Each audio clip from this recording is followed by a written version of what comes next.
Now to the Business Report with Joel Crosskill.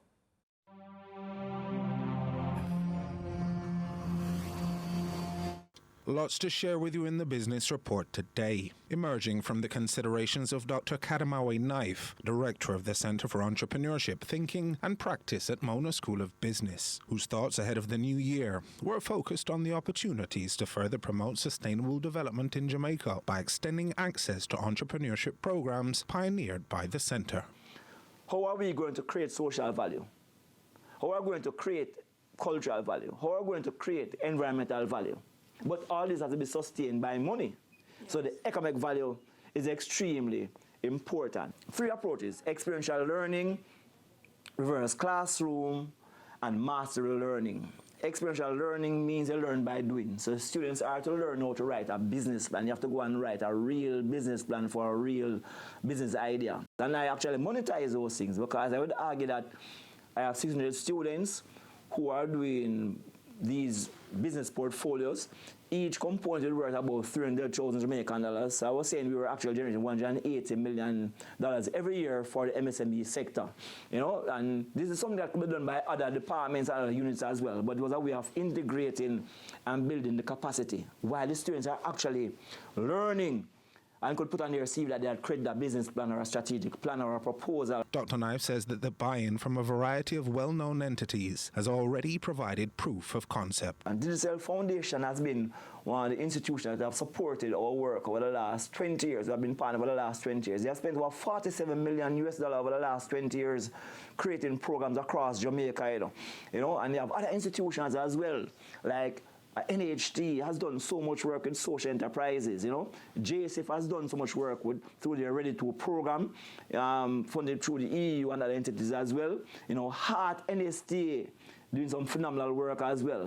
So I look at those entities that we call public sector social enterprises. They are mission-driven, but the state had created an act that allows them to get an income stream, which allows them to finance their intervention programs, not dependent upon the central budget of the state. He wants to bring more of those state agencies in alignment with the inclusive approach. Other players in the market now, which are central to the market operations, like a JBDC or a SDC or a Bureau of Standards Jamaica or a SRC or TAJ, those entities do have that kind of act.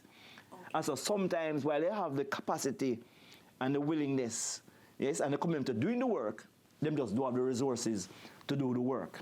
But there's an opportunity then. I'm saying that the state must realize that the entities with the acts are so good that it generates so much money. It has outgrown the capacity of those organizations to spend all of that money. The Sustainable Development Specialist says that a closer appraisal of institutions that have a similar mission could result in an MOU that would more tightly bind their ambitions and result in better cohesion in the execution of projects that contain a social development component. So a natural link might be between a NHT and a SDC, since both of them have to focus on community development. You know, now the Tourism Enhancement Fund can partner with MIC generally because tourism is a big part of the MSME sector. You know what I mean? Or they can support a place like RADA, since there is a connection between agritourism, agriculture, and tourism. Mindset is there amongst those institutions.